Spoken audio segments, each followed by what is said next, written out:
O impacto da nutrição na propriedade leiteira é o assunto de hoje. Aqui diretamente do oeste da Bahia, na casa da IP Agro. Eu sou Wagner Oliveira, da Agro 10X, e esse é o assunto do dia.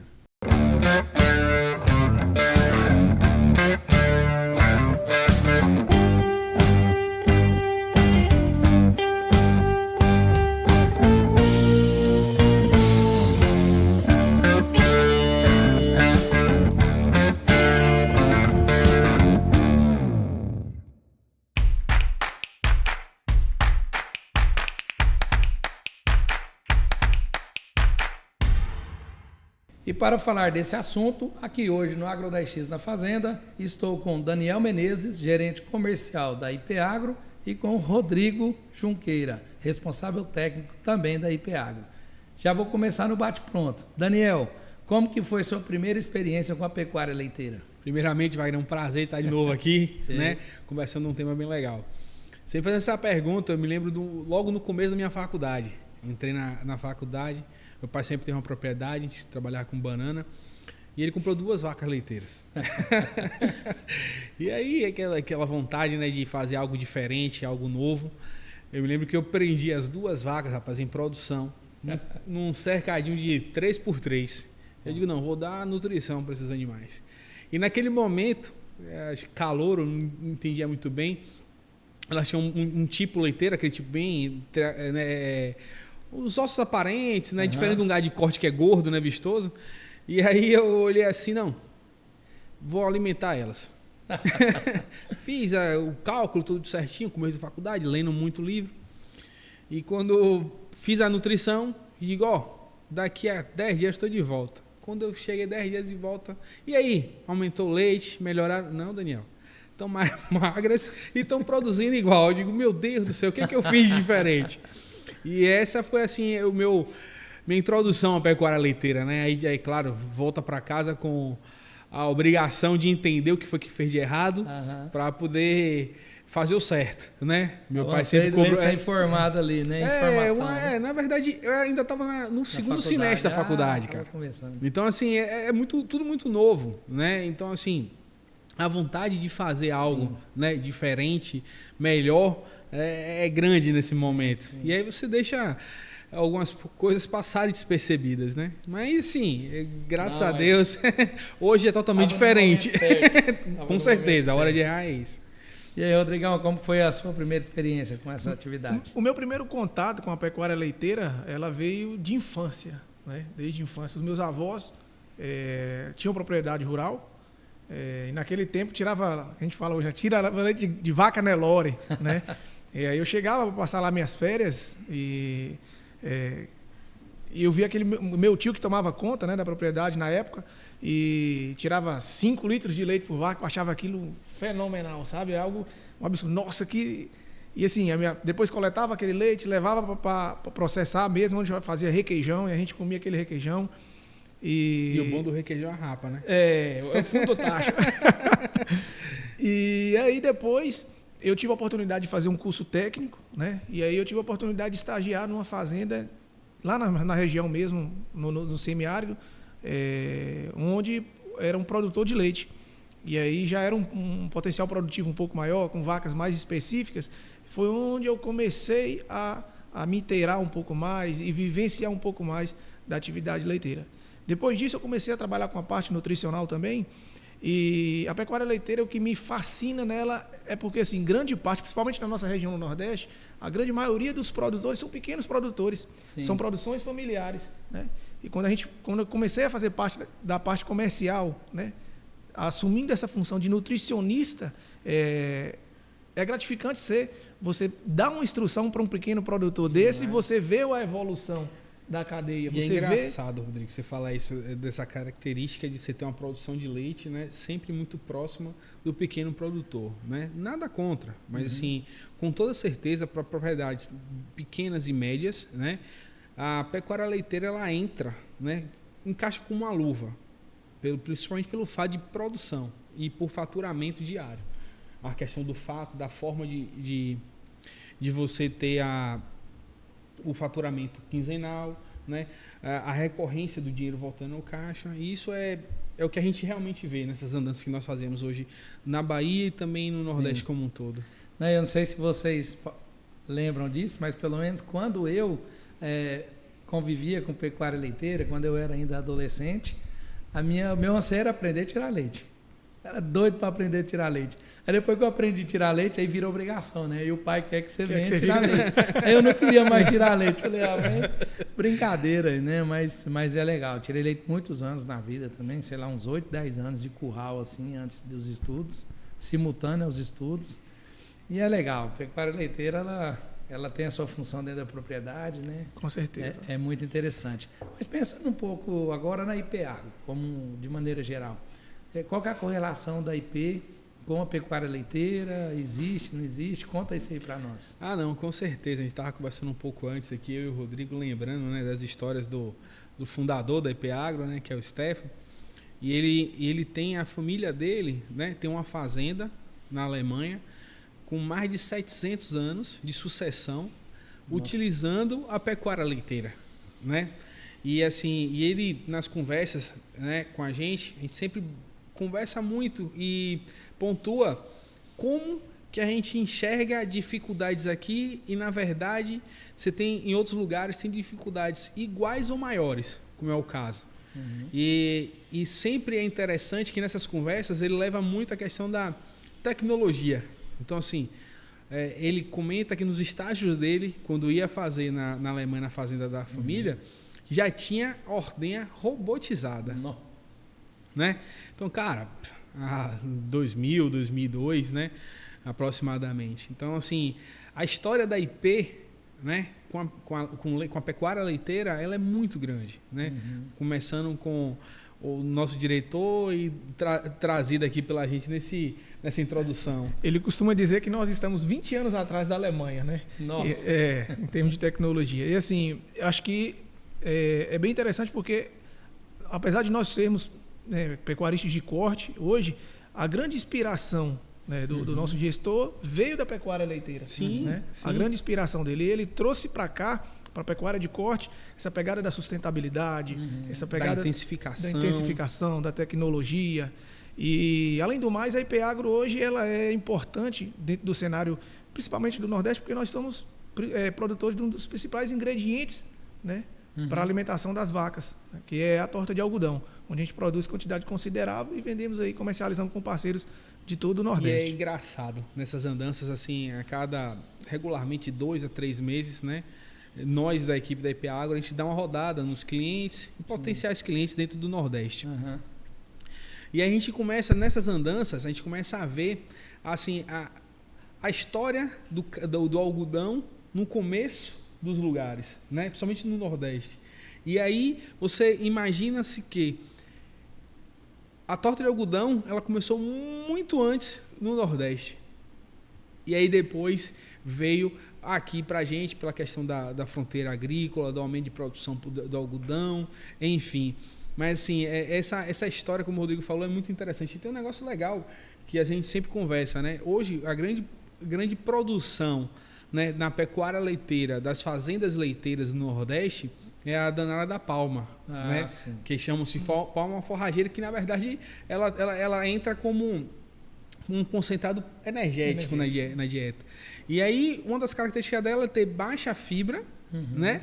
E assim, a torta de algodão, principalmente a que nós nos propomos a fazer, que é a torta de algodão gorda, né? Onde a gente só tem a prensa mecânica, né? Então a gente já deixa uma boa quantidade de energia, o que dá uma torta com uma energia alta, né? E aí ela casa bem pela questão da fibra. Sim. Né? Então, assim, a nossa história com a pecuária leiteira, se for puxar a fundo mesmo, é muito grande. A raiz é leiteira. Não, muito bom.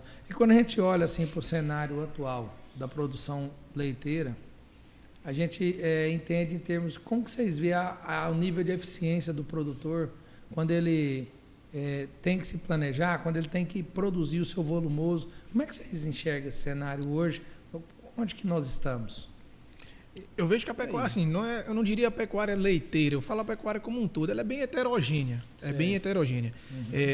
Em alguns locais as pessoas conseguem se precaver, conseguem se planejar, e produzir volumoso de qualidade. Né? E mais do que produzir volumoso de qualidade, quando a gente pensa em situação de Nordeste, onde a gente tem praticamente 2 estações, né? Uma chuvosa e uma seca, nós temos que conservar bem essa forragem para utilizar justamente nesse período que nós não temos. Tá? Só que, infelizmente, a gente ainda tem pecuaristas que não são ligados a esses fatores climáticos e passam por apertos, né? Mas existem bacias que se especializaram nisso. E até mesmo porque a gente tem que olhar, existe realmente esse perfil de produtor que ainda não se tocou da importância dessa produção de volumoso, mas também a gente tem uma parte um pouco assim do potencial econômico para que você faça essa reserva de comida, né? É assim, a gente sabe que não custa barato, custa caro, e para que isso dê certo, mais uma vez, né, a gente precisa entender onde nós estamos, onde queremos chegar e quais são os obstáculos que vamos passar, né? Então, assim, tem também esse pormenor. Mas como o Rodrigo posicionou, é bastante heterogêneo Mas quando a gente olha de maneira geral, o produtor está eficiente em produzir o volumoso? Não está? Como que está esse retrato? Assim? Cara, eu arrisco a dizer que ainda é um caminho ainda grande a ser percorrido. Tá? Porque assim, a pecuária de leite em si, diferente de um gado de corte, confinamento, a saúde ruminal, também pela longevidade desse animal, cada vez mais deve ser tido atenção especial.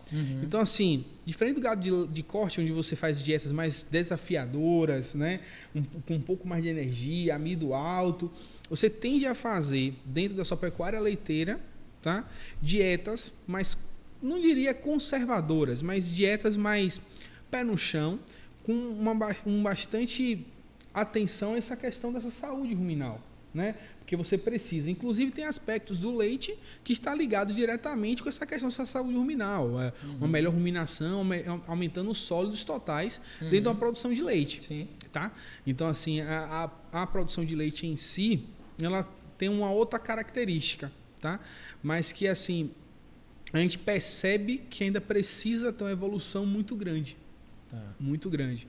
Mas que o pessoal que está se dispondo, tem muita gente boa.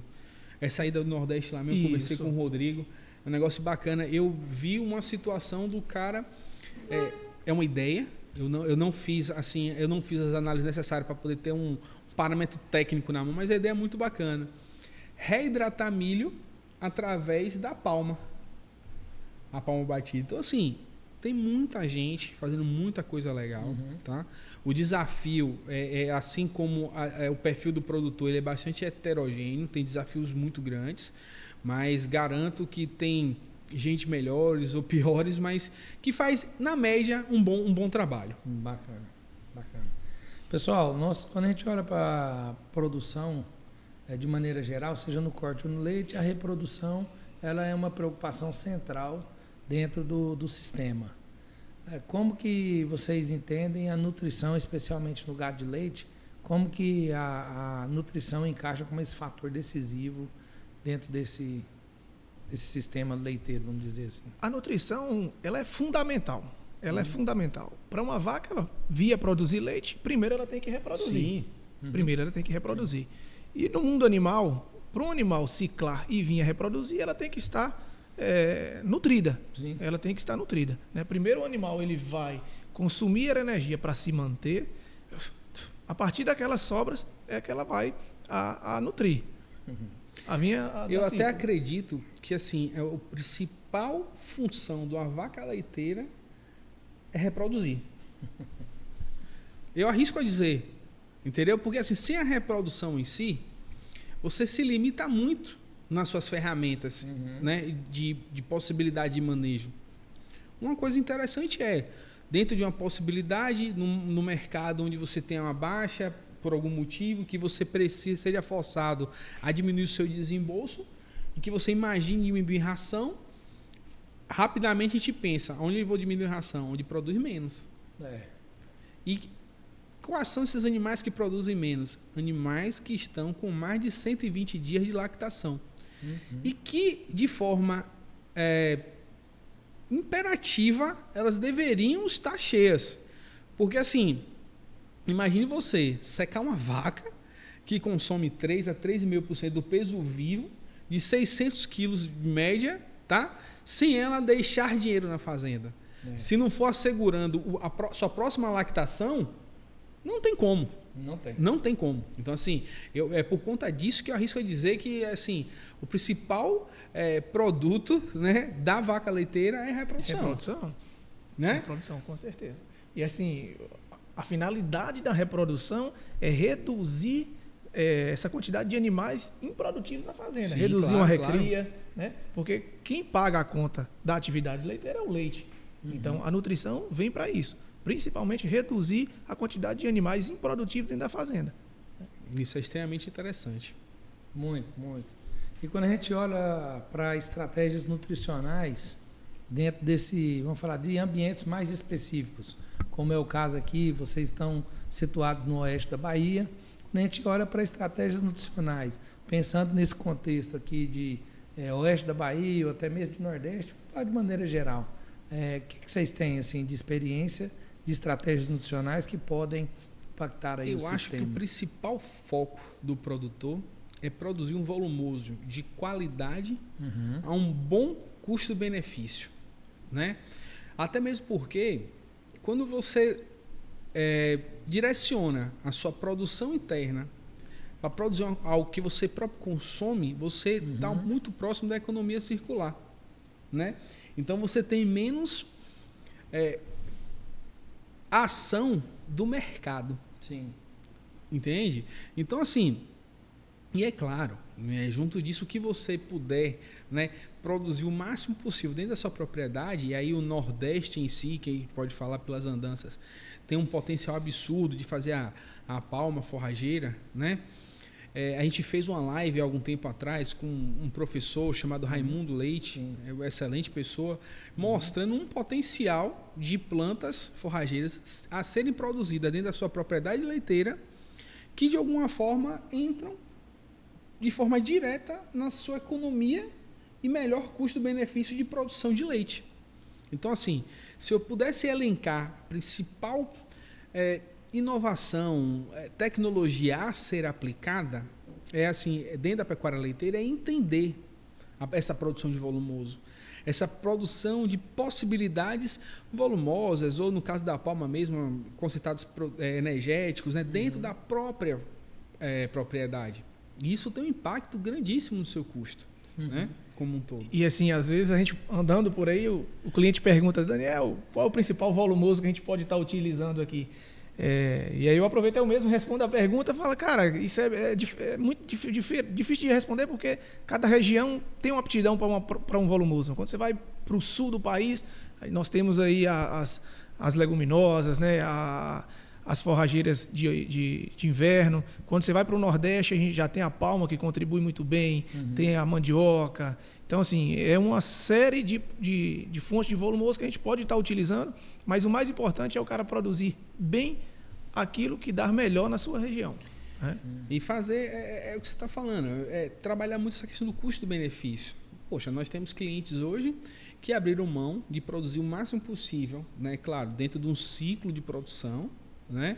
A gente abriu mão de produzir silagem de milho para produzir silagem de andropógon. Tá? Claro, assim, a produtividade ela não é igual. Sim. Porque assim, o silagem de milho é extremamente real, vamos dizer assim, né? De uma qualidade ímpar. É o padrão, né? É o padrão. Contudo, a gente fez algumas contas, né? De você imaginar.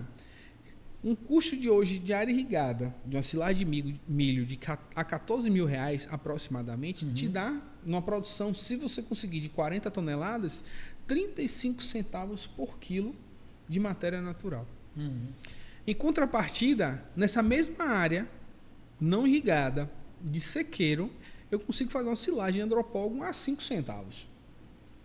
Por que isso? Pelo simples fato de que a silagem de andropógon ela já está estabilizada ali. Então, o custo de implantação é menor. Aí você fala assim: pô, Daniel, tá, mas você falou que não é a mesma produção. Não, não é. Mas quando você vai transformar isso em lucratividade, imagine você está falando de 30 centavos de diferença por quilo. No animal que consome 30 quilos de silagem ao dia, você está falando de R$9. A silagem de leite tem condição de suprir esses 9 quilos? Em alguns momentos, sim. Mas garanto que na média, não. Não. Uhum. Tá entendendo? Sim. Então, assim, você veja a importância da produção de volumoso na propriedade. E é um tema muito importante. A gente estava junto naquela live e viu a audiência, o quanto que as pessoas realmente estão preocupadas em entender como achar outras fontes de volumoso que encaixem em suas regiões e tudo mais. E até aproveitar, né? A IP está produzindo esse conteúdo aqui, o objetivo é atender os seus parceiros e até quem estiver nos assistindo aí, comenta aí nos comentários do YouTube aí, depois nós vamos seguir, sim, né? Claro. Comenta aí como é que funciona nas suas regiões, quais são os volumosos que eles utilizam, né? Então pedir para a audiência, comenta aqui embaixo, deixa a sua pergunta, comenta aí, tem algum volumoso diferente do que a gente comentou aqui no podcast? Você usa? Deixa seu recado aí. E é interessante, Wagner, primeiro é conceituar volumoso. E aí, Rodrigão? É importante. Diz aí. Não, volumoso, pensando em volumoso, ele é importante para a atividade leiteira porque assim, é um ingrediente que vai dar estabilidade ruminal para o animal, né? Uhum. Pensando nisso. E é um alimento que tem que ter na sua composição menos do que 18% acima de 18% de fibra, né? Isso é que caracteriza um alimento volumoso. Certo. E um outro ponto importante é como colher esse volumoso, né? Tem que ser eficiente nisso também. Não basta eu produzir esse volumoso, eu tenho que saber colher esse volumoso, seja através do animal, né? Fazendo com que o animal vá até o pasto, colher esse alimento no momento adequado, respeitando talvez uma altura de entrada, de saída. A gente sabe que isso é difícil muitas vezes, principalmente na região onde nós estamos, né? Do Nordeste, onde a gente tem um período seco. Mas também a gente pode utilizar a estratégia de armazenar esse volumoso, né? Colher ele de maneira adequada também, respeitando o tamanho de partícula, para que os animais consigam aproveitar ele de maneira mais efetiva, tá? E também armazenando esse volumoso de maneira ideal, para que evite percas, né? E através de uma silagem, seja através de um feno, para estar utilizando como fonte estratégica em períodos críticos do ano. E até mesmo usar o clima a nosso favor. A gente sabe que dentro do ano você tem um momento onde você chove mais e, consequentemente, você tem uma maior produção de forragem. Então, nada mais justo que o excesso de forragem naquele período seja cortado, armazenado, como o Rodrigo posicionou, e usado em um outro momento. Nada mais estratégico. Até mesmo porque assim, a necessidade do animal ela é diária. Sim. Você imagina uma lactação de 300 dias, não uma média, é um número que todo mundo gostaria de ter. Gostaria de chegar, né? Não é tão fácil, a gente sabe, principalmente pelas raças mais azeboadas. Mas, entendo, esses 300 dias são 10 meses. Se eu tenho uma concentração de produção de volumoso num momento, né, específico, que não são os 10 meses, por que não pegar esse excedente e transpassar essa produção para ser utilizada em outro momento? Sim. Tá? Reserva.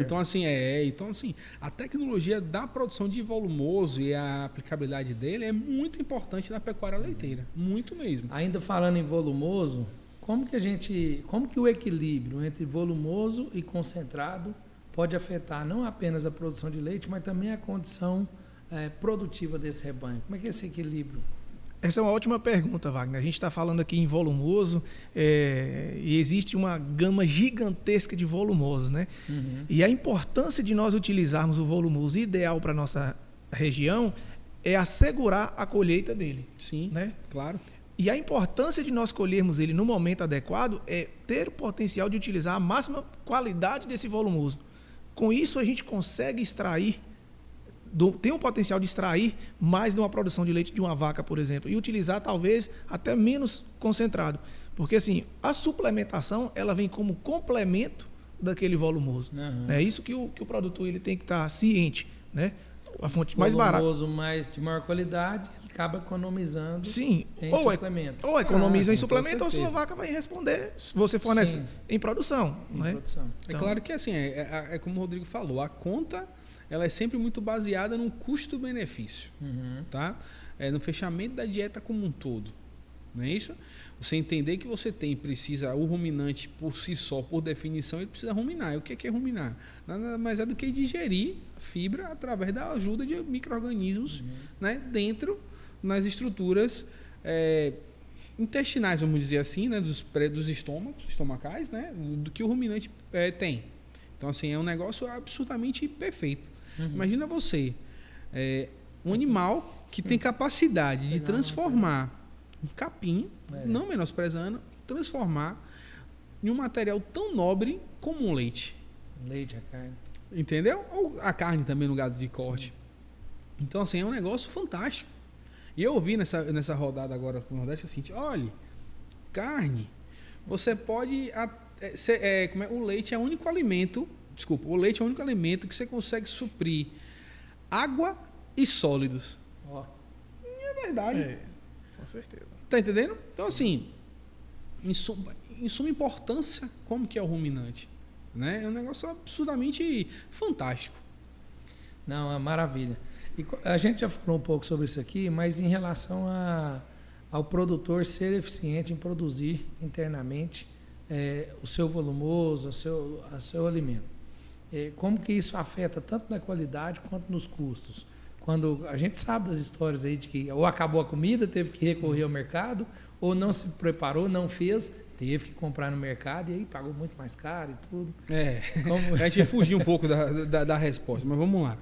Assim, ó, a produção de leite ela está diretamente relacionada com o perfil digestivo da sua dieta. Então, assim, você fazer uma dieta desequilibrada, você vai alterar esse perfil digestivo e, consequentemente, você vai alterar o produto final, que é o leite. Seja ele por questões bromatológicas do leite, teor de sólidos, gordura no leite, tá? Ou até mesmo organolépticas. É muito comum aqui mesmo na Bahia, no oeste da Bahia, você utilizar bastante as soltas. No começo das chuvas, depois que o mato endurece, você solta esses animais. E é normal os laticínios reclamarem do gosto estranho do leite. Então, aqui mesmo tem uma planta chamada alho bravo. Sei. Dá gosto de alho ao leite. Então, assim, você mostrar o quanto que é interessante esse balanceamento, né, volumoso concentrado, para que você tenha um bom produto final.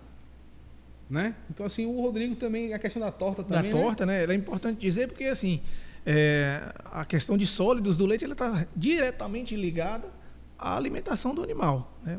O animal, a vaca que tem uma estabilidade ruminal adequada, a vaca que consome fibra efetiva, que consegue ruminar, ela tem tendência de produzir um leite com maior teor de sólidos. Né? Então, assim, a alimentação está diretamente ligada à qualidade desse leite.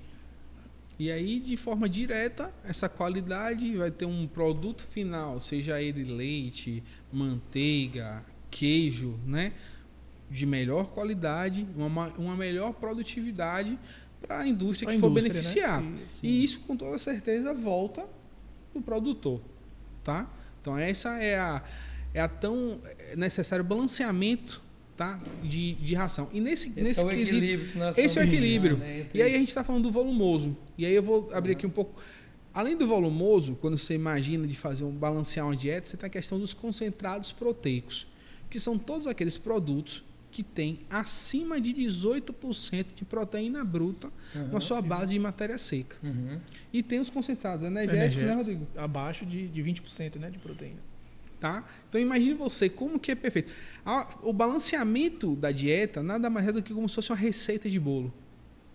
Que aí você vai ter que colocar ingredientes que se complementam para que você tenha uma produção de leite final extremamente interessante. Tá? E é claro, aí você tem que levar em consideração o padrão produtivo desse animal, o tamanho dele, a fase de lactação que ele se encontra. Assim, são muitas nuances que você precisa levar em consideração, tá? E aí a gente tende muito, dentro da nossa estratégia como empresa, levar isso muito a sério, porque assim, nada mais justo do que você melhor utilizar o que você já iria utilizar. Você tem uma economia de utilização, tá? Então isso é extremamente interessante. Não, perfeito. Daniel, e quando a gente pensa em boas práticas Não vou nem falar de boas práticas inovadoras, boas práticas dentro de nutrição quando eu penso na pecuária leiteira.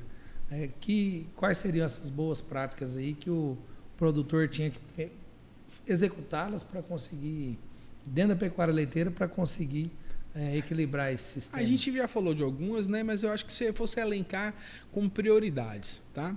Primeira prioridade de um produtor... Vamos pensar nas boas práticas, tanto na qualidade de leite, que o cara vende sólidos, não é água. Isso, claro. E também vamos pensar na produção, porque também ele acaba recebendo por quantidade e não por qualidade, em algumas praças. Então nós temos esse equilíbrio. Extremamente interessante, tá? É normal que você seja remunerado, tá? Pela sua volume colocado. Porque assim, o faturamento ele tem um reflexo direto ao custo logístico. Sim. Tá? Mas é claro que as pessoas que produzem em volume interessante e com qualidade interessante, elas melhor são remuneradas. Tá?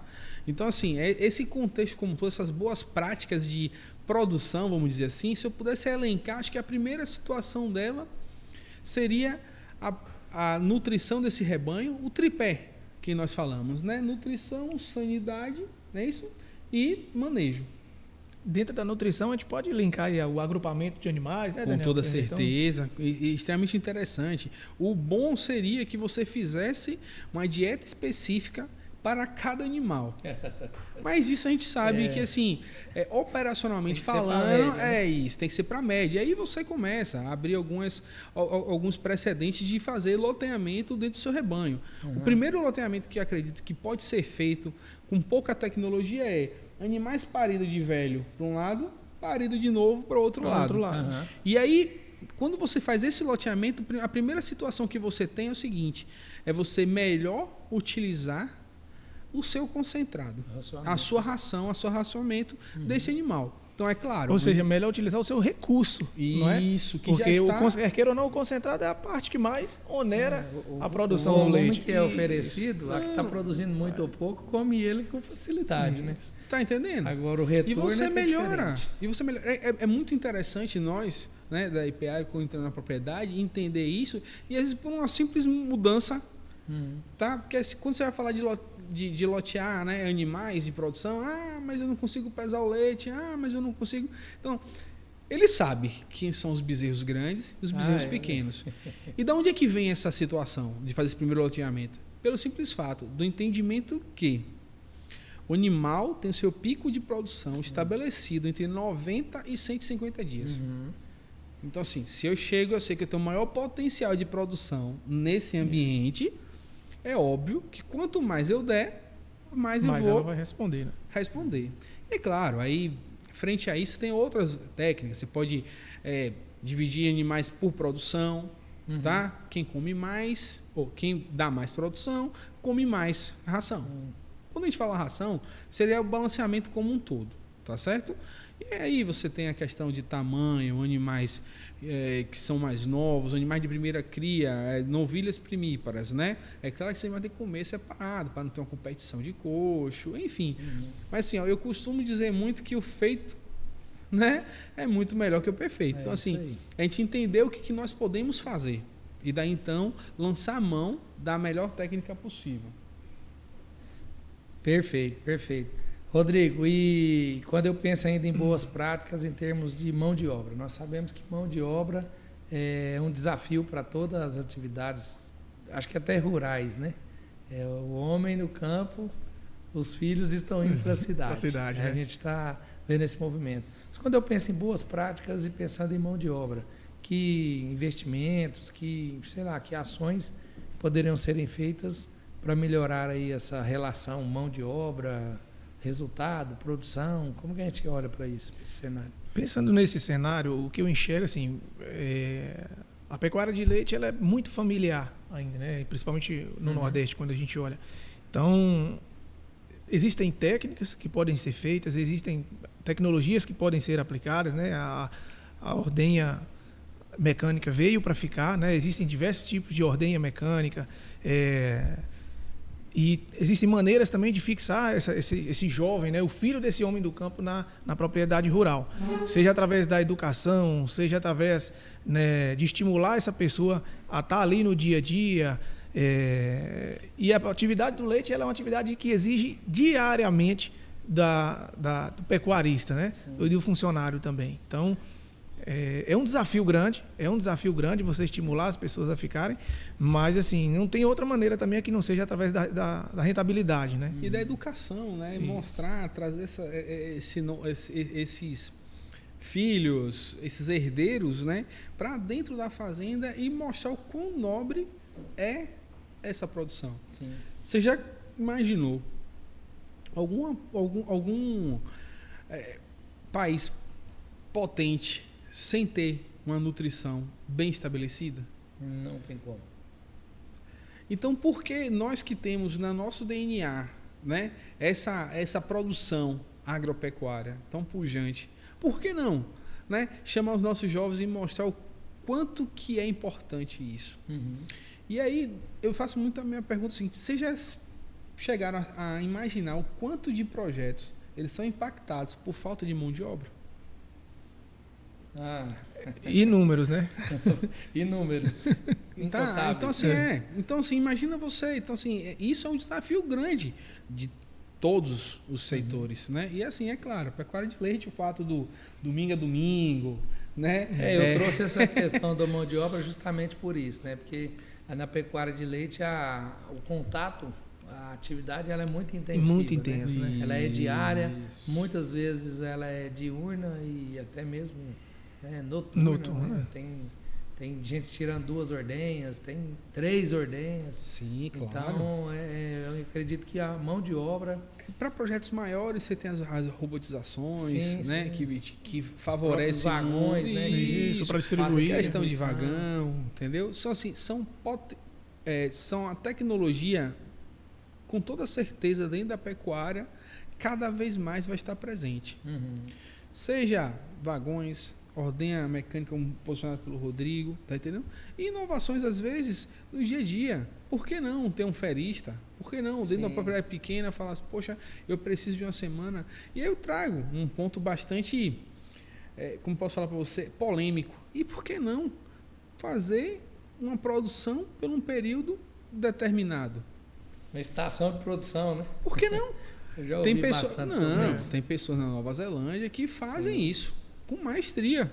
Então, por que não? Tá? Por que não fazer uma situação como essa? Estação de monta de vaga de leite. Vaga de leite. Por que não? Assim, o que a gente precisa muito é entender que as inovações nem sempre são coisas novas. Na verdade, são novas na sua aplicabilidade dentro da nossa realidade. Sim. Mas que são coisas antigas que nós podemos fazer que estão batidas. Né? Então, assim, isso botar uma pulguinha atrás da orelha da galera do leite aí para que ela, né, tente fazer diferente.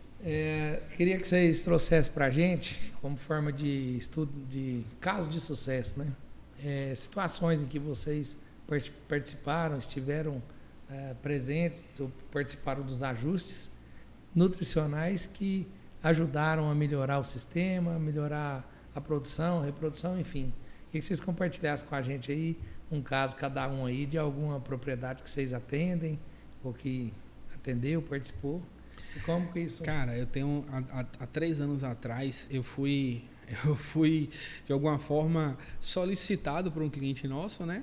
Que, assim, o custo da implantação da lavoura de milho, né? Essa situação do andropólogo, estava sendo tão grande, tão impactante. E, naquele momento, ele começou a enxergar a melhor operacionalização, tá, da ração.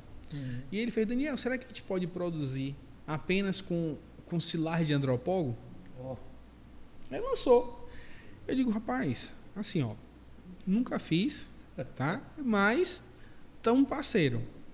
Vamos fazer junto. Acredito. E foi que a gente foi. Acredito no que você quer. Aí fui entender dentro dele a lógica. Aí entrou dentro dessa lógica dele, que ele justificando a questão da produtividade da lavoura. Você investe de 10 a 14 mil reais no hectare de milho irrigado, e aí a questão da produção, tá? Por mais que você tenha bastante técnica, né, envolvida nisso, você tem uma variação de produtividade. Para você chegar numa produtividade interessante aqui na nossa região, custa muito. E, pô, energia é caro, né? A implantação é muito cara. E ele viu a possibilidade de a gente lançar mão dessa silagem de capim, que a gente já tinha visto, eu tinha comentado já, algumas coisas que já fazemos aqui na Fazenda IP com confinamento de bovinos de corte, e ele fez, pô, por que não? Tanto que assim, sempre, naquele momento eu só pedi para ele o seguinte, ó, vamos fazer, tá? Vamos tentar fazer ajustes, mas uma coisa que eu posso falar para você, a gente precisa evoluir bastante na questão do processamento do grão. E nesse caso eu estava falando basicamente da questão do milho e do sorgo. Que assim a gente sabe do potencial produtivo que ainda tem, por mais que você moa ele fino, né, do que você ainda pode fazer de extração de produtividade dele, quando você vai fazer as suas, o milho reidratado, vai melhorar no seu processamento. E aí lancei ele, te ajudo nisso, né, desde que nós evoluímos nessa situação. Estamos no 3º ano, tá? A gente já viu que nesse 3º ano tem alguns lotes que eu posicionei que assim, quando você tem um potencial produtivo grande, então assim, até 90 dias de lactação, de você fazer uma mistura entre silagem de milho e silagem de andropógon, você dá produtividades altas, vaca dando 35 kg de leite, tá? Então assim, 30 a 35. Então assim, existe possibilidades, é sair da casinha. Né? Tentar trazer coisas novas, né, no que a gente já faz no dia a dia. Isso foi um case que eu gosto muito de comentar. Já comentei várias vezes, porque eu acho assim extremamente interessante. São pessoas que eu admiro muito. No meu caso, eu gostaria de destacar um cliente numa ocasião que assim, ele já era produtor de leite e ele tinha um recurso, mas utilizava de maneira, digamos, com eficiência reduzida. Não vou dizer que ele era ineficiente, mas com eficiência reduzida. No volume 6. Então, assim, por exemplo, nós como nutricionistas sabemos que dentro dos ingredientes, o que mais onera o custo de produção é o ingrediente proteico, né? E ele utilizava de forma exacerbada, além do que precisava. Então, a gente fez basicamente uma alocação de recursos, né? A gente olhou a vaca, entendeu a exigência do animal, reduziu a inclusão de ingrediente proteico para esse animal, né? Esse animal manteve a produção de leite, não houve perca nenhuma e melhorou a recria. Ele tinha problema com a recria, né? Com os bezerros. E, assim, é uma categoria exigente também em proteína, né? Porque são animais que estão em crescimento. Então, passamos a utilizar esses ingredientes, principalmente para esses animais. E, assim, houve um salto considerável, sabe? Na alocação de recursos, o cliente ficou satisfeito. Então, foi bem legal, bem legal. Você sabe que esses dias a gente estava gravando com o pessoal da Embrapa lá, do Gene Plus, Leonardo Nieto lá, e ele falando sobre o maior desafio da genética dentro do Brasil, o ambiente em que a genética está operando. No caso do gado de corte, as pastagens, e no gado de leite não é diferente. Sim, claro. Falou, o maior desafio é onde a genética está indo operar, é o ambiente, é o maior desafio. E agora eu vou devolver para vocês comentarem um pouco, que eu acredito que vocês já pegaram um caso parecido. Quando eu voltei de Barreiras para Goiás, que eu fui trabalhar na BS, trabalhar com genética, eu incentivei um tio meu, tirador de leite, tirava, na época, eles têm uma área pequena, assim, uns 15 alqueires de chão, e na época ele estava tirando 70 ou 100 litros de leite, era assim, bem vaca Nelore. Vaca Nelore mesmo, né? Eu falei, tio, tem 2 caminhos, a gente pode comprar vacas melhores ou começar a inseminar e tudo, né? E aí, rapaz, não, então vamos inseminar. E fizemos os protocolos de ATF, esses animais nasceram, e na primeira recria, que eu vou chegar na nutrição, na primeira recria virou Já dá um salto, né? Mas as bichas viraram um varal de magras e... Por quê? Mais genética, Sim, mais exigente. O negócio certeza. virou um varal. Ele falou, mas estão muito feios. Eu falei, tio, agora é a hora da gente dar um passo no manejo nutricional. A recria melhor desses animais e tudo mais, né? E aí eu estou contando essa história porque como que a genética forçou ele a melhorar a nutrição. Ah, não. Porque hoje Sem sombra de dúvida. eu escutava muito na escola, né? Não, primeiro arruma a casa, depois traz genética. E eu assisti muitas vezes a genética chegando e aí forçando a nutrição o cara acompanhar. quer cuidar, Isso. o cara quer cuidar e tudo, né? E hoje, rapaz, ele tira 800 litros de leite por dia. Ele é fornecedor de genética na região. Um abraço pro meu primo Rogério lá, deve estar doido. 800 litros de leite por dia, virou fornecedor de genética na região. E você chega lá, os animais estão bem, estão com um manejo nutricional, vamos falar, adequado, né? Então eu fico pensando como que impactou na vida de um pequeno produtor de leite e a nutrição apoiando essa evolução, que sem nutrição não tinha Wagner, alcançado. Você falou um negócio fantástico agora, que eu lembrei nessa última viagem minha para o Nordeste. A gente foi numa exposição chamada Em Queimadas, na Paraíba. E eles fizeram um torneio leiteiro de criadores que participaram de um programa de genética há 5 anos. E estava naquele momento colhendo frutos de vacas dando 30, 35 litros de leite na mão, porque assim eram propriedades pequenas de pequenos produtores, tá? Que ainda estava nessa evolução da implementação da tecnologia e tiravam na mão. E assim, e mostrando o potencial, tá? Desse tipo de produtividade. E aí, só que uma coisa sempre me marcou muito. O fato, né, da gente ter na cabeça, porque para o cara fazer uma genética, aí fala que você, né, primeiro arruma a casa, né? O cara fazer uma genética, ele tem que ter potencial de segurar a produção durante 3 anos. Por quê? Esse animal precisa nascer, 9 meses gestando, a mãe dele, ele pare. Depois que ela pare, você precisa de mais 14, deu 23. Depois de 23, você precisa de mais 9, 32. Ou seja, você precisa, de forma geral, de 3 anos para que esse potencial genético ele retorne para o seu bolso. O eficiente é 3 anos. Se for eficiente. Imagine você. Tá? Então, assim, é muito interessante essa aplicabilidade do fato de, vamos arrumar a casa, vamos entender quanto tempo eu preciso, vamos fazer a inseminação, como que vai à frente. Meu pai essa semana me ligou, Daniel, fiz agora, porque lá onde ele está tem um inverno que é chuvoso. E aí, nesse momento você tem bastante chuva, baixa luminosidade, você tem pouca produção de forragem. E aí você, na verdade, não é o inverno que traz o problema. Na verdade, assim, a produção de forragem é diminuída. Sim. E com isso, claro, vem outras coisas sanitárias. Ele não deu certo. Eu digo, pai, você tem que esperar, pensar nessa situação, fazer isso, pensar na nutrição como um todo.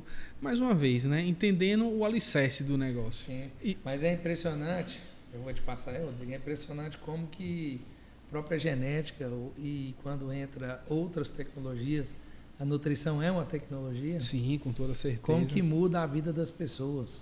Né?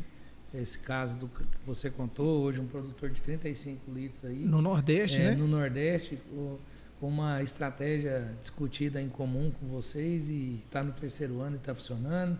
Pega o caso também que você contou, muito interessante. E esse caso até mesmo desse primo meu, como é que muda a vida das pessoas? Muda. Como que um pequeno produtor... Porque, ó, pra vocês verem tanto que é doído. Em 2012, ele chegou em mim e falou, eu preciso de um projeto para a minha vida. E eu falei, você quer um projeto para você ou para a sua família? Porque a família dele vivia com 80 litros, 100 litros de leite. E ele tinha recém-formado, ele poderia ir para a cidade trabalhar. Aí eu perguntei para ele, você quer um projeto para você ou para a sua família? Porque se for para você, você vai arrumar um emprego na indústria, você formou em agronegócio e vai seguir sua carreira. Vai seguir a carreira, né? Se for para sua família, o plano é outro. Vamos começar um processo de inseminação com fêmeas e no andar dos anos essas fêmeas não vão caber no seu rebanho e aí você vai começar a vender o excedente e você vai fazer produção e genética e aí você vai construir um ganho para a sua família. E hoje você vai lá, você está concretizado, você visualiza como que mudou a vida. E eu fico imaginando vocês como técnicos de campo, que vai lá dar aquela, vamos dizer, aquela contribuição e aí volta ano 1, ano 2 e você vê a vida do produtor melhorando. E quando você fala em Quanto que isso produção, impacta? Sim, com e toda quando você certeza. fala em produção de leite, né, a resposta ela é imediata. Imediata. Né? Imediata. Isso aqui é o fantástico da pecuária leiteira. Exato. Mas é gostoso. É Bom bom, é demais. desafiador, mas é gostoso. Quando a gente fala aí um pouco de produtos, vamos falar um pouco de produtos que a IP tem aí em relação à pecuária leiteira. O que a gente tem para falar para o produtor de como que a gente poderia ajudar pequeno, médio, grande, O nosso níveis portfólio, tecnológicos, isso. como que isso... O nosso portfólio ele é bem completo, tá? Certo. E acho que mais do que tudo é assim a gente se ajustar também às necessidades do produtor, tá? Hoje na linha a gente tem produtos, né, com vitaminados, com aditivos, sem aditivos, tá certo? Temos também rações prontas, temos questões também de proteínados específicos para vaca de leite. Então assim, o que nós temos é extremamente customizado à necessidade do produtor. E assim, para todas as categorias, né, Daniel? toda Pensando no certeza. Recria, a gente tem proteinados, a gente tem desde o mineral a proteinados, proteicos energéticos, temos as rações prontas para as vacas em produção. Então, assim, o portfólio é bem completo. Para quem quer produzir a ração na própria propriedade, nós temos também os núcleos para formulação E tem uma torta de e algodão. temos a torta de algodão, né? Que é um ingrediente proteico portfólio que pode estar vindo a contribuir aí na alimentação dos animais. bem completo. Bem completo. Maravilha. Rodrigo, qual que você acha que é um tema, uma pergunta que eu não fiz, que o produtor lá na ponta vai falar, eu senti falta desse tema. O que você... Difícil agora, hein, Wagner? Me pegou aí. Quer salvar ele aí, Daniel? Salve aí, Daniel. Pensa comigo. Rapaz, na verdade foi uma situação de um produtor falando assim, rapaz, infelizmente ele usava nosso produto, aí mudou para um produto ou outro, né? E ele teve um problema de acidez no leite. E é aquela situação, aquela sinuca de bico, né? E aí? Foi o produto outro? Como é que você chega e posiciona algo contra a empresa? É antiético, coisa e tal. Mas de forma geral, né? O que é que nós vimos naquele momento? A gente viu que, na verdade, era um produto que foi de forma errônea, né, indicado para aquele produto. Foi errada. A indicação errada. Tá? Então, sim, você percebe o quanto é importante uma boa suplementação. E, às vezes, entender um pouco da produtividade. Pô, tem um aditivo extremamente utilizado em ração de vaca de leite, que é a monenzina, que é extremamente tóxica para cavalo. Você está entendendo? Então, assim, eu acho que... Fez muito bem para minhas vacas, ele pega lá e dá para o cavalo dele. E aí dá errado. Não adianta você ter o melhor suplemento do mundo se você não sabe para que categoria usar, que animal que vai consumir, a quantidade que vai fornecer. Então, assim, é interessantíssimo. É interessantíssimo. Que, assim, além de custo-benefício, você tenha um bom relacionamento com o seu fornecedor. Para que possa, em uma conversa franca, entender as suas necessidades e consiga da melhor forma possível ter segurança e ter assim, assertividade no que você está fazendo. Porque naquele momento você está perdendo a lactação de 300 dias, como a gente falou. Tá entendendo? Pelo simples fato, naquele então porque está um pouquinho mais barato, mas espera aí. Uma acidose dessa aí que derruba um índice reprodutivo dá um impacto gigantesco no DEL aí. E aí a coisa, como é que cerca? Né? E aí? Imagine você. Fazer uma conta. Se naqueles próximos 3 dias fosse o dia que aquela vaca estivesse ovulando e que ia se concretizar a concepção, você vai perder 21 dias até a próxima... né, o próximo ciclo. Uma vaca de 15 quilos, né? 315 quilos. 315 quilos. Exato. Na cotação de hoje, vamos dizer, R$630 a R$2. Você perdeu simplesmente R$630 de um animal. De um animal. Você não está falando do lote como um todo. Não, você está falando de um animal. For 10 animais, 6.150. E por aí daí, vai. então, é uma torneira aberta aí, né? Tá? Então, assim, é muito importante ter esse entendimento. Aí tem uma situação também que eu acho que é extremamente interessante. E aí, usar ou não usar a ureia para vaca leiteira? Pois é. A ureia é extremamente importante, né? A diferença do remédio para o veneno é a dose. Sim. Né? Então, assim, a ureia é um ingrediente que vem a potencializar o consumo e a parte nutricional de outros ingredientes, principalmente a fonte volumosa, né? Então a ureia ela é extremamente importante, desde que se faça uma adaptação bem feita, que se utilize da maneira adequada. E, assim, e o potencial que a ureia tem de baratear o seu custo de dieta. Perfeitamente. E às vezes por uma questão de um mau uso, de uma utilização errada, você deixa de Você queima a utilizar tecnologia, né? uma tecnologia que na verdade não é uma inovação, porque você está pelo menos é uma coisa antiga. Antiga. Tá entendendo? Dentro daquela coisa. Então assim, gente, pode utilizar a ureia, procura um veterinário responsável, faz, porque realmente dá um incremento interessante e é necessário fazer isso dentro da produção de leite. Boa. Eu vou aproveitar esse gancho que vocês trouxeram aí de um tema que a gente não tinha falado e vou pedir para vocês dois combinados, mas melhor separado. Certo. Dá 3 dicas aí finais aí pro nosso produtor de leite que está acompanhando aqui o conteúdo produzido pela IP Agro. Que 3 dicas a gente pode dar para ele, seja prática, seja estratégia, seja o que for, para que ele possa melhorar a produção, a vida dele como um todo. Fala aí, Rodrigão. Pensando na pecuária de leite, por ser um... Você vai falar 3, eu vou falar 3. Eles vão ficar com 6 dicas. 6 dicas, né? Vamos lá. Se forem boas, eu dou mais umas 2, hein? Eu acho assim, trabalhe muito bem eu não diria tripé, né? Hoje eu acho que tem 4 pés, o sistema como um todo. A parte sanitária, que é algo extremamente importante, né? Para você que quer produzir leite, tente utilizar animais adaptados ao seu clima, né? Não adianta o cara que está lá num sol de 40 graus tentar colocar talvez um holandês puro e não vai ter... Esse animal não vai conseguir expressar o seu máximo potencial, né? Utilize a nutrição como ferramenta de maneira adequada, procure um nutricionista habilitado para estar auxiliando nessa tomada de decisão, direcionar a suplementação dentro das categorias corretas, né?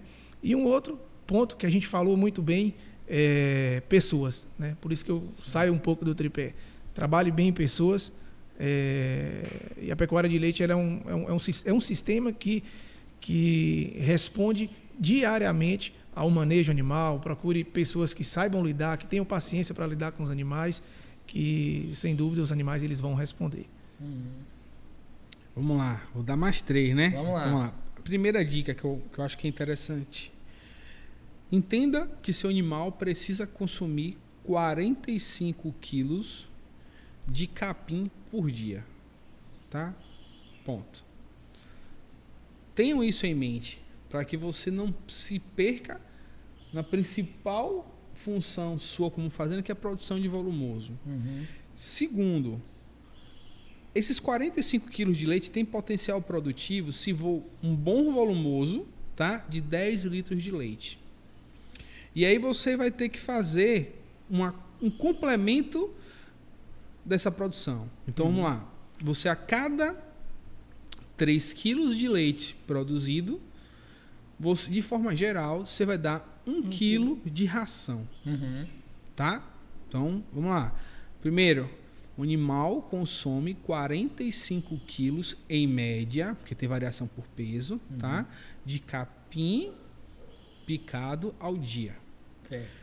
E ele tem potencial de 10 quilos. Então, acima disso, você vai suplementar a cada 3 quilos de leite, 1 quilo de ração. Fazendo a conta, um animal de 20 quilos, você vai ter 10 quilos, 10 dividido por 3, 3 quilos e 300, 3 quilos e meio. Dá uma lambuginha aí de 4 quilos, vai. Tá bom. Ajuda nós. Ajuda nós. É isso aí. Depois que você passou 45 quilos de ração, 10 quilos, 1 quilo de concentrar para 3 litros de leite, entenda que um animal, depois de 45 dias de parido, ela tem que dar um cio. Tá? Por mais que ele não seja um cio infértil, ou não seja um fio fértil, tá? Ela precisa dar um indicador. Claro que isso aqui tem um intervalozinho até 60 dias. Gente, de forma geral. Então, assim, essas 3 dicas te ajudam bastante. Primeiro, a planejar a sua nutrição de rebanho. E segundo, você consegue planejar sempre a sua próxima curva de lactação. Sim. Então, Muito acho bom. que deu... O Rodrigão deu 3, eu dei 3 isso aí. dicas, falta 2 suas, hein? Vamos lá. Eu vou dar 3 dicas também. 3? Então vai Mas ser eu 9. vou falar de negócio. Nós da Agro 10X, a gente tem nos especializado cada dia mais em expansão de negócios e eu entendo que a empresa só tem 2 estágios. Ela está crescendo ou ela está encolhendo. Não tem essa empresa estabilizada. Porque, em média, se o seu vizinho cresceu, você encolheu. Então, não tem isso. Ou você está crescendo, ou você está encolhendo, e não crescer não é uma opção. A gente tem isso em mente lá. O que eu falaria aí para os nossos amigos de dica? Eu vou falar para o produtor de leite nível Pro. O que seria um nível Pro? O P é de planejamento. Faça seu planejamento estratégico, nutricional, reprodutivo e até mesmo sanitário, de manejo. Pelo menos isso, né? Sanitário, nutricional e reprodutivo barra melhoramento, né? Sim, porque barra genética. Barra genética, porque ele precisa melhorar o rebanho.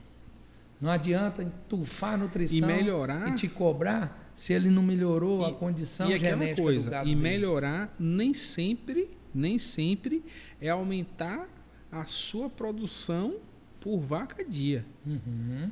É deixar o animal mais rústico, mais longevo, adaptado para o sistema dele. Adaptado ao seu sistema. Então, assim, a melhoria genética... Às vezes o cara do composto vai falar, não, eu quero vaca mais produtiva. Não tem problema. Não tem problema. Para o seu ambiente, ambiente, aquilo é verdade. É verdade. Mas, para aquele nosso amigo que tem uma produção não tão intensiva de um composto, né? A gente entender que assim, a melhoria genética ela pode vir, né, de outras formas. Então, o planejamento nutricional, o planejamento genético e o planejamento, vamos falar assim, de manejo, que entra sanidade e reprodução e etc. Maravilha. O segundo, que é o R de Pro, é o rotinas. Precisa melhorar as rotinas. Precisa de ter mais clareza na rotina, especialmente na pecuária de leite.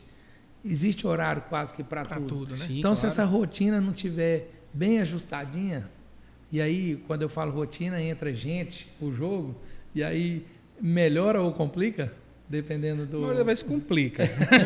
Não, mas dá para ajustar. Dá, sim. Mas as rotinas precisam de ser mais claras para todo mundo. Claras, bem definidas. Organiza as rotinas do dia, que muita coisa vai... E quando eu falo de rotina... Se eu tenho que observar o auxílio todo dia é uma rotina, se eu tenho que fazer o protocolo a cada 21 dias é rotina. Eu estou falando dessas rotinas. E o O do Pro é de organização. A pecuária como um todo, ela está exigindo esse nível de organização dos números, de fato da viabilidade, dos estudos, organizar a casa. Porque quem está andando assim no deixa a vida me levar, especialmente no leite, ele toma uma facadinha todo dia, um prejuízo diário e ele não está vendo. Então, planejamento, rotinas e organização. Acho que se ele olhar para esses 3 pilares, ele vai conseguir dar um passo e virar um cliente maior ainda da Impeagro. Não, com toda certeza. Muito bom, pessoal. Mais uma vez, obrigado aí pelo bate-papo fantástico, né? A gente que... eu ainda falei, não, agora nós estamos envolvidos nas rotinas do corte, diariamente, como vai ser nosso papo de leite, mas foi muito agradável, foi muito legal, acho que as nossas raízes no leite, sem sombra de dúvida, elas apareceram, né? Não foi diferente, mas obrigado, Rodrigo, aí pelas informações, eu tenho certeza que vai enriquecer muito o nosso telespectador.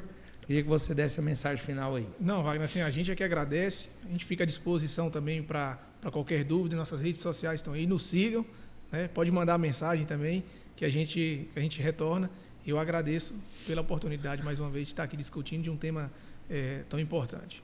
Muito bom. Daniel também, muito obrigado aí por todo o desprendimento, por ter sempre fazendo o melhor, né? Buscando a excelência, buscando como contribuir de maneira assertiva, né? Você que é sempre cuidadoso com as palavras, né? Ajustado, equilibrado, mas, sim, claro. Mas a gente sabe a importância disso e muito obrigado. Porque a gente sabe que não tem verdade absoluta, né? É verdade. Então, assim... Até isso né? É questionável. É questionável, não é questionável? Então, imagina você, um cara tão perfeito como Jesus é questionado. Exato. Então, assim, foi, né? Erroneamente, mas foi. Mas foi, né? Então, assim, imagina você. Então, A gente, então, mais ainda, né? Sim. Então, assim, o recado que eu queria deixar é não desista, tá? Produtor rural é uma profissão extremamente importante para qualquer país, tá? E principalmente para o nosso, que nós temos uma pegada rural muito grande e a gente, diferente do que as pessoas falam, a gente não pode perder isso, tá? Não podemos perder. Temos que mostrar que somos cada vez mais, posso falar para você, felizes em saber, orgulhosos em ter isso, tá? E assim, a IP Agro, como sempre, é de pecuarista para pecuarista. Então, assim, a gente sempre tem muito cuidado com o que coloca, porque a gente sabe o que cada produtor sofre no seu dia a dia. Maravilha, maravilha. Bom, não poderíamos deixar de agradecer a Deus, né, por mais esse dia maravilhoso que nós tivemos aqui, esse momento maravilhoso. E a nossa fé, o Daniel, o Rodrigo, é que o que a gente está construindo aqui hoje, ele possa se tornar um legado, ele possa se perpetuar e andar todo esse Brasil e possa de fato chegar em cada casa dos pecuaristas, que possam colher essas informações, entender que a gente não está fazendo conversa de doido, é coisa aplicada. Sim, e que ele possa no dia seguinte utilizar as informações e que isso possa ter, como se diz no novo mundo aí, né, muitas visualizações, né? Longe do ego, mas de essência na causa, né? Como que a gente pode estar produzindo e estar ajudando de fato o nosso produtor, né? Muito além da indústria, né? É um impacto geral vamos falar, no mercado como um todo. Beleza? Com certeza. Bom, pessoal, assim nós agradecemos mais uma vez, pedimos a quem está aí conosco que comente, curte, compartilhe aí todo esse conteúdo. Nós estaremos aqui sempre firmes nessa batalha. Com toda certeza. Como o Daniel disse, nós não iremos desistir. E assim nós terminamos mais um episódio do Agro 10X na Fazenda, que tem como missão democratizar o conteúdo aí para todo o mercado da pecuária, de leite e de corte. Nos vemos em breve.